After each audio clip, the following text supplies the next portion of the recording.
Muse, a Daredevil villain, an artist who kills people and then uses them to make art, the artistic serial killer. It's something you'll see pop up periodically. There's a lot one can do with the gruesome and macabre art element of this, both conceptually and illustratively, and that can be something that appeals to both creators and fans. Time for recording, the character is having a bit of a moment again on two fronts. On the one hand, the character seems set to have a moment in Daredevil Born Again. Time of recording, perhaps we're already seeing what's going on with that, but also as of 2025, the character is having a resurgence in the comics, being utilized as a main villain in a storyline. So I thought it would be fun to explore this character. Just who is Muse? He has some very different arcs that he takes part in. I'm Sasha, this is Casually Comics, and yes, Daredevil Born Again has me rereading a bunch of Daredevil. What about all of you? If you're watching, that is. Now, in the comics, the character of Muse is unnamed. Who is he? He's a bit of a mystery in that regard and a couple of others. He debuts in Daredevil number 11 from the year 2016 and was created by Charles Soule and Ron Garney. Now, while he appears in that issue, his art precedes him in the form of a blood mural, and it's said to be made up of the blood of over 100 victims. He must have been inspired by Johnny the homicidal maniac and also worked very quickly to maintain the color scheme. The first story arc the character features in is called Dark Art, and there are a couple things to know about this era in Marvel Comics, just so that the story and what's happening in it kind of makes a bit more sense. This was a period in time when Marvel was really pushing the Inhumans. Rumor has it was because of a synergistic rights thing wherein Disney didn't at the time have the rights to the X-Men, and so they were trying to promote the Inhumans. The rights on the film side, that is. Regardless of the whys behind this, there was just an increased Inhumans presence, and inside the comics, there's this whole event with the Terrigen Mist that created more Inhumans, and they were indeed treated a bit like they were mutants. Miss Marvel, Kamala Khan, was one of them, and funnily enough, time for recording, she's being retconned to being a mutant. Matt's status quo in this arc is that he is mentoring / working with a young man named Sam Chung, who does not know that he is Daredevil, at least at this point in the story, but who is also working with him as Daredevil as a vigilante called Blindspot. Matt is working in the DA's office, he's on the outs with Foggy, and he's very broody and angst-ridden, which is not uncommon for Matt. Now, as for this blood mural, it's set to be displayed by this sleazy gallery owner. He's gonna capitalize on people's morbid curiosity. However, he doesn't get to do this for long because the mural is defaced with the message, "You're only as good as your last performance," and an address. At this address is a new work of art. It's very Hannibal-esque. That series would have ended the year before this came out. This one's completely different. It's a bunch of Inhumans who have been murdered, preserved, and posed doing everyday tasks. In this tableau, it's like whoever made it is making a joke or some kind of puerile point. Inhumans are human too, I think. Matt Murdock, attorney and vigilante by day as needed, also part-time art critic. Side note, puerile is a great word that does not get used enough. Matt senses that the killer is watching. This guy isn't a criminal, or at least he doesn't see himself that way. He's an artist. That thing he made down there, it's one of his works, unveiled for the first time. So now he needs to know one thing. He has to know. It's why he's here, watching, sweaty and anxious, heart pounding. And so Daredevil meets Muse, although he won't be named as such till next issue, and he's gonna name himself. The public is calling him Vincent Van Gogh, which he doesn't entirely care for. Now, Muse's design does have some nice elements to it. He has these red eyes that look both like pools of blood and paint, and they drip down onto the white top, and they make it look like both a paint spill but also a blood stain. And he's largely monochromatic otherwise. So he has this dark artist look going on because he also has the beanie on top, and it does suit the character. Now, as for the motivation, it's what one would expect when it comes to a character like this. When one has an artistic killer, oftentimes they're used to pose questions about the nature of art and creating it. Sometimes they'll use their actions to challenge the concept of art. Does art need to be beautiful? Is there just an ugliness to the creation process that people want to hide? Is creation pain? How important is it to be understood? Sometimes they'll use working outside of the system in this way to comment on the system itself. Muse works through a lot of these beats, though not all at the same time. In his first outing, he's much more the conceptual artist, trying to create something that stands out in society. Now, if one enjoys examining questions like that, then this can be an interesting kind of character. And Muse does have some thoughts on the creation process and how public it should be that are a bit fascinating, given that just in the years since this comic came out, how art is shared and what people see of the process has changed so much. So it is just interesting to look back on that from a more academic, pulled back kind of perspective. However, there is also a chance for some this will make the character come across as pretentious or trite, and it may just not be the kind of thing one wants to contemplate. And others may just feel it's a bit overplayed. Please tell me it's important. Do you like it? Muse also has some kind of power, the ability to seemingly make himself imperceptible. So it's actually hard for Daredevil to look at him or sense where he is. He's not outright stated to be an Inhuman in issue, although he is referred to as one a little bit later on in some descriptions, such as being an Inhuman artist, but it's more context-based. Charles Soule was asked about this on X in 2017, then Twitter, and his answer was, he seems like the kind of character it's better not to explain too much. But I'm glad you liked it. The person said they liked it. So there you go, dealer's choice. Why are you doing this? Why are you killing? I am an artist, my friend, and as an artist, I hold to a strict code. Never explain, never apologize. He's gonna break that code because there's gonna be some explaining later on. Muse escapes with some theatrics, and in his next scene terrorizing a courtroom. This leads into issue 13, where he kidnaps a judge, and Blindspot follows him into the sewers, where he has several other people waiting to be victims, and you get to hear a bit more about his thoughts and what he's trying to create. Do you think the symbolism here is too overt? A judge, a politician, and 2 cops, the entire legal system start to finish. So I thought, present the work down here with everything else that's gone to the toilet. Symbolism is tricky. It's a fine line. Too little and no one gets the point, and too much and it's just obvious. Art should never be obvious. And I'm sorry to say he's failed. Matt already called it puerile. Now, Muse, as mentioned, named himself. But a muse is something that inspires someone else. So his name is not quite as apt in this arc, but it's going to get there. One could say he was trying to inspire change, perhaps in thought, but it's still a bit of a stretch. He captures Blindspot, who manages to save his potential victims, all but one who got his throat slit before Blindspot got there. And this leads into issue 14 and the end of the first Muse arc. Issue 14 also has a great cover by Dan Panosian, where it looks like the Daredevil's face is made up of the blood dripping off the palette, and that Muse is using it to paint the title with. However, this is not a good issue to be Blindspot. No, technically, you shouldn't see any of this. It's a real look behind the curtain. There's this mystique about art, a shared fiction, if you will. An artist presents a piece to the world in its finished form and pretends that it simply appeared, effortlessly birthed from his genius.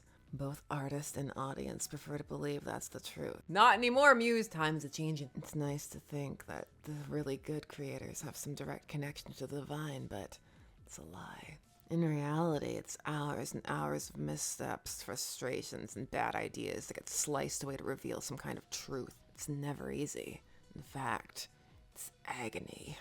The creation process is pain, and other cliches. Although some will say that they're cliches for a reason, that there's some truth in it. Poor Blindspot, kidnapped, lectured, and then blinded for irony. And the way Muse does it is quite gruesome. Muse is utilized effectively in this story in particular. While not overly unique, he is still unsettling, and the art really does sell that. You see it, don't you, Blindspot? Just beautiful. There are just some gorgeous panels in these 4 issues in a dark kind of way. The one of Daredevil catching the newly blinded Blindspot is one of them. Also, for there to be some happiness in this arc, they find the mural victims alive somehow, even though they've been suspended for X amount of time, upside down. Unless it was shorter than it seems, most of those people would be. The reason they're alive is so Blindspot's outcome is less bleak. Mildly less bleak. Now, because this crime involved the Inhumans, it's their custody that Muse is released into. However, Matt wants some kind of justice, but before he can do any eye for an eye type of vengeance, which is what Muse assumes he's going for, just somehow he thinks that's what Matt wants, so he breaks his own fingers. But more disturbingly than this is the reveal of his face, and it's distorted. It appears inhuman, not in the inhuman sense, in the traditional sense. It's moments like this where it almost feels like he's meant to come across as some kind of supernatural entity, more like an idea than a man or a person, and that makes it feel apt why he doesn't have a name. The personification of the dark sides of creation. But where did he go from there? Now, while mentioned / seen in issue 20 is a kind of flashback remembrance, he fully reappears in issue 596. They return to legacy numbering. This is in late 2017, although there's a 2018 cover date. We have the same author, but now we have Stefano Landini on art and Matt Mia is still on colors. Now, at this point in the storyline, the Kingpin, Wilson Fisk, has just become mayor. That is the main plot so far of Daredevil Born Again, which is also in some ways Daredevil Season 4. However, as for Muse, his modus operandi is going to have changed a little bit. He has this Dark Knight Returns moment where he sees Daredevil on TV and is inspired to get back into action, which he does after breaking out of this top secret Inhuman facility and killing 12 guards by creating these murals that glorify vigilantes, since Fisk is on this crusade against them. And for some reason, Muse decides that he's going to make commentary in this way. Although I'm not sure how effective Daredevil's is, it's a Nixon quote. Now these giant murals that Muse is making, they cause him to become pretty popular, and he must have some kind of abilities, because how is he making these? I kind of like Moon Knight's "I'm not crazy, I'm awake." Feels like something that Moon Knight would say, or that one of his meme panels would say at least. At this point in the story, Matt is about to become deputy mayor. He's gonna oppose Fisk from the outside and the inside. Now, while still menacing, Muse is not the focus of this arc, like he was in the Dark Art storyline. Here, he's more of a tool. All characters obviously function in service of the plot in some way, but here Muse is less seamlessly implemented than he was in his first arc. The type of art he's making doesn't seem to fully align with how he was first presented. They do manage to bring it back a bit at the end, but it just doesn't have the same feeling. Now he's making commentary on systems and corruption, yes, but somehow he's dialed back his murderous urges, whereas before they really seemed to be at the forefront. Are you actually Muse? Oh, wow. Do you mind if can we get a picture with you? My pleasure.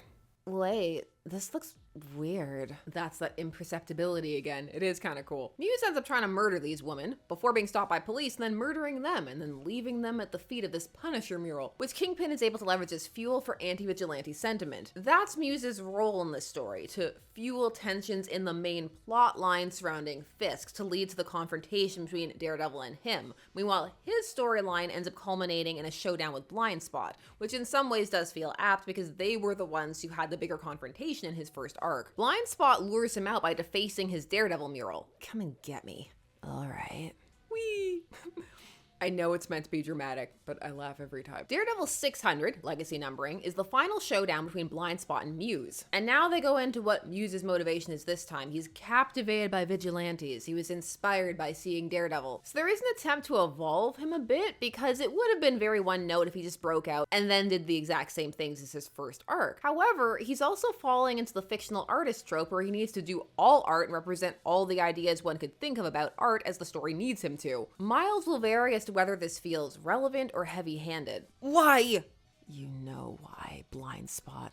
It's the same reason you want to kill me right now. It makes you better. It makes you strong. It shows them your power. It says something. It means something. It solves your problems. It gives you control. You're big. They're small. It's art. It's art. It's art. And then he dies. Blindspot doesn't kill him, although he has the opportunity to. But instead, Muse is consumed by the flames as he laments that this isn't how his story was supposed to end. He was meant to be the focus. And for years, that was it. That was the end of Muse. Just a bit of a blip of a Daredevil villain. Until 2025. And Daredevil Unleash Hell, Red Band. So far, we have issues 1 and 2 to look at, but there are more ongoing and Muse will be featured throughout. So let's look at what Muse is up to now. Both issues 1 and 2 are written by Erica Schultz, and there are multiple artists sharing an issue. So I'll put them on the screen. Now here at this point in Muse's story, he gets supernatural. He's a ghost. Like, not really. He's more of a vengeful spirit from hell. Muse went to hell, but he's not hating it. In fact, he's learned a lot about things on the earthly plane, especially surrounding Daredevil. So even though his main beef ended up being with Blindspot, his starter villain was meant to be Daredevil, so they've kind of pulled it back to that. Even though in this, so far as of 2 issues, he's not going to go up against Matt. They're extending his contempt for vigilantes, which is now more foregrounded to explicitly include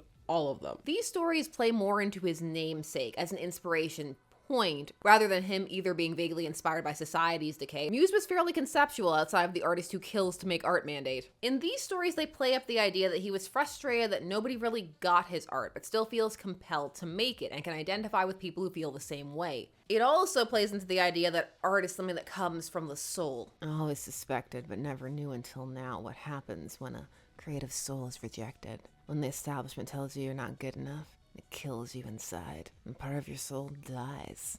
Now I am here. So Muse is able to communicate with these despondent artists. I'm assuming who also have a penchant towards being truly bad people if being rejected for their art sends parts of their souls to hell. They don't dive into that too much. Are there a bunch of other despondent souls lurking around heaven? Is it more meant to be a rejection as hell metaphor? The theology outside of the imagery is more surface, and what it's being employed for is that it puts Muse back on the table. Muse is able to influence artists who feel this way, who parts of their soul fall into this hellscape, and he's able to inspire them, corrupt them essentially, make them like him. In fact, Morgan, who's the artist he's talking to, ends up adopting a costume that's entirely derivative of his. However, the Daredevil he's set to take on is Elektra, who is also Daredevil time of recording. He has also not escaped from making commentaries. He still does that in hell. Always part of a privileged group, not corrupted by the schlock and commercialism forced down our throats. Late-stage capitalism has doomed us all. But art supplies are so very expensive. Despite these lost and splintered souls, some still feel purpose. Like young Morgan here. I'm not sure if the commentary is as effective when it's coming from a serial killer. Regardless of all that, this is a fun way to use the character in terms of how it plays into the name, at least. He's an actual dark muse from hell. He can also imbue people with abilities, so it seems. There were, as mentioned, always some hints about the character that you could have gone in a kind of otherworldly direction. Although some may have been assuming more of an inhuman or mutant angle rather than a vengeful hell spirit. So for some, this will work, while for others it may simply be too silly or taking away from some of the grit and realistic edges that the character had that may have appealed to them. Or the way that hell is being envisioned and presented may not work for everyone. Or the tone may simply feel a bit jarring. Daredevil, it's nice to formally meet you. So, the has come back from the dead. Muse, leave Morgan alone.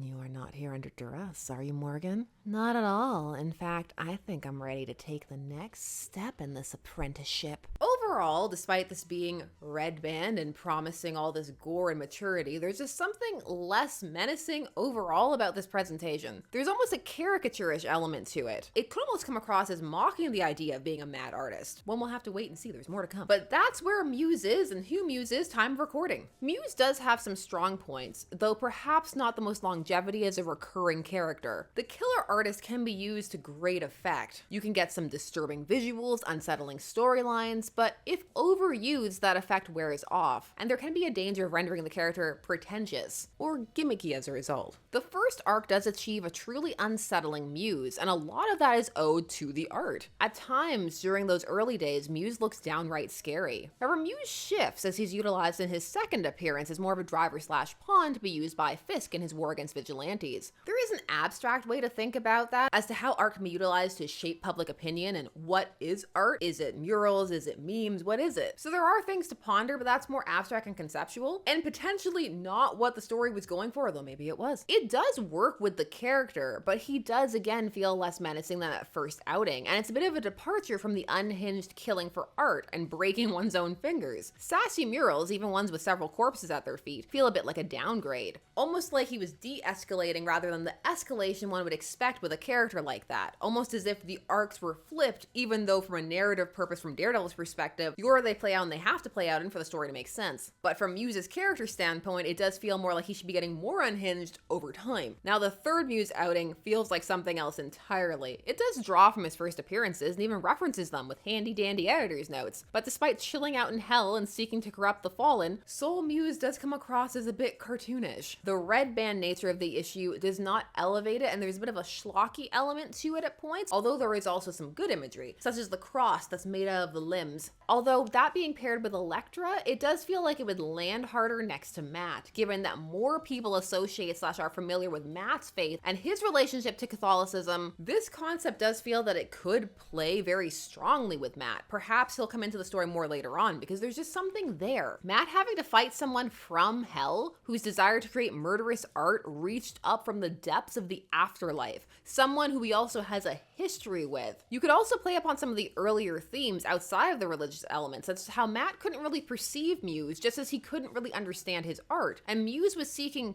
praise, seeking to be understood, and you can have a really strong hero-villain antagonism with that. There is potential for supernatural Muse in hell. It's not as much of a jump the shark moment as it may first appear on the surface. It's certainly embracing full comic book level storytelling. We'll see what happens with Muse, both in this story and in Born Again. Time for recording. What do you think of Muse? Which era has been your favorite / do you think works best for the character? What are your thoughts on the artist killer in fiction? Please, while you're down there, do all the YouTube things. Like, share, comment, subscribe, hit the bell notification so that you never miss a vid. Thanks so much for taking some time to spend discussing comics with me. I always appreciate it, and I will see you again soon. Bye-bye.